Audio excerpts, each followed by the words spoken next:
ఓం నమో వెంకటేశాయ. శ్రీవారి వైఖానస వైభవం ఛానల్ వీక్షిస్తున్నటువంటి ప్రేక్షకులందరికీ మరొకమారు స్వాగతం, శుభస్వాగతం. ఇవాళ చక్కగా అందరూ కూడా లక్ష్మీదేవి తన ఇంట్లో ఉండాలి అని చెప్పి అందరూ ఆశిస్తూ ఉంటారు. డబ్బుల కోసం ఎన్నో కష్టాలు పడుతుంటారు.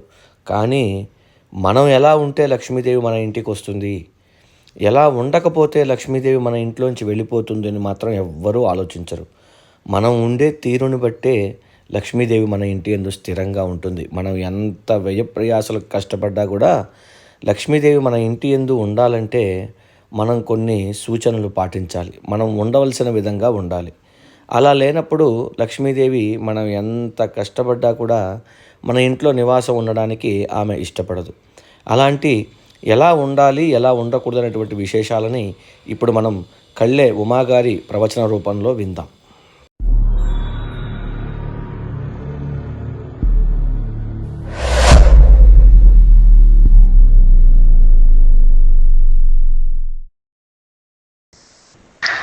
మనిషిగా పుట్టిన ప్రతి ఒక్కరికి సంపదలు అంటే చాలా ఇష్టం మరియు అవసరం.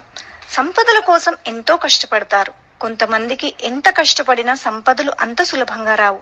కొంతమంది అసలు కష్టపడకుండా ఇంట్లో కూర్చున్నా కూడా సంపదలు వాటంతట అవే వచ్చి పడతాయి. పూర్వ జన్మలో దానములు చేసి ఉంటేనే ఈ జన్మలో సంపదలు కలుగుతాయి, సంతోషాలు అనుభవిస్తాము. సంపద అంటే లక్ష్మీ స్వరూపం.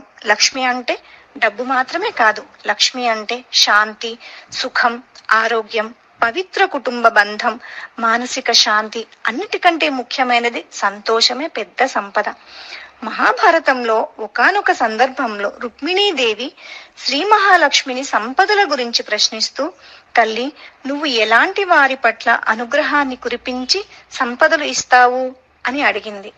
దానికి శ్రీ మహాలక్ష్మి, నిత్య సత్యులు, శౌచ నిరతులు, గురుభక్తులు, అప్రమత్తులు, దక్షులు, అమలమతులు, సత్కర్మపరులు, విజ్ఞానము, తపము, దానము, బ్రహ్మచర్యము, శమము గలుగువారల ప్రీతిన వసించు ఇక్కలు అని మహాలక్ష్మి సమాధానం చెప్పింది. అనగా సత్యం పలికే వారింట్లో లక్ష్మీదేవి ఉంటుంది. నిరంతరం సత్యం పలికే వాళ్ళు ఎంత కష్టం వచ్చినా ఎదుర్కొని సంతోషంగా జీవించగలుగుతారు.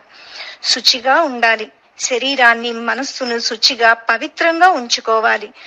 గురుభక్తుల ఇండ్లలో లక్ష్మీదేవి స్థిర నివాసం ఏర్పరచుకుంటుంది. గురువు గారు ఏది చెప్పినా అది తూచా తప్పకుండా భక్తి శ్రద్ధలతో ఆచరించే వాళ్ళ వద్ద లక్ష్మీదేవి ఉంటాను అని చెప్పింది. ఏ విషయంలోనూ ఏమరపాటు లేకుండా అప్రమత్తతతో నియమబద్ధంగా ఉండే వాళ్ళ ఇంట్లో లక్ష్మీదేవి స్థిర నివాసం ఏర్పరచుకొని ఉంటుంది. ఏ విషయంలో కూడా నిర్లక్ష్యం లేకుండా సమయపాలనతో ప్రతి పనిని నిర్వహించాలి. సామర్థ్యాన్ని నిరంతరం పెంచుకుంటూ ప్రతి పని మీద ఆసక్తి చూపించే వారి దగ్గర కూడా లక్ష్మీదేవి ఉంటుంది. అమలమతుల దగ్గర లక్ష్మీదేవి ఉంటుంది. బుద్ధిలో కాలుష్యం లేనివారు అనగా కపట బుద్ధి లేకుండా ఉండే వారి దగ్గర లక్ష్మీదేవి ఉంటుంది. కుళ్ళు, కుతంత్రం లేకుండా స్వచ్ఛమైన మనస్సుతో అందరి గురించి ఆలోచించే వారి దగ్గర ఉంటుంది. సత్కర్మలు, పవిత్రమైన కర్మలు, శాస్త్రములలో చెప్పిన కర్మలు చేసే వారి దగ్గర లక్ష్మీదేవి ఉంటుంది.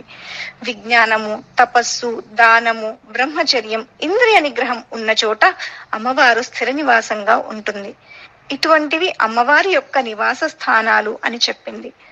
మరి సంపద రూపంలో ఉండే మహాలక్ష్మి ఎవరిని విడిచిపెడుతుంది అంటే క్రూరుడిని, అందరినీ హింసించే పాపాత్ముడిని, నాస్తికుడిని, వేదములను ధిక్కరించే వాడిని, చేసిన మేలు మరిచే కృతజ్ఞుడిని, చెడుబుద్ధి కలిగిన వాడిని, ఎంగిలి నోటితో పనులు చేసే వాళ్లను, ఇంటిని అపవిత్రంగా ఉంచుకునే ఆడవాళ్లను, శుభ్రంగా లేని పాత్రలలో వంట చేసే వాళ్లను, అస్తమానం తగాదా పడే భార్యాభర్తలు ఉన్న ఇంటిని విడిచిపెడతాను అని శ్రీ మహాలక్ష్మి రుక్మిణీదేవికి చెప్పింది.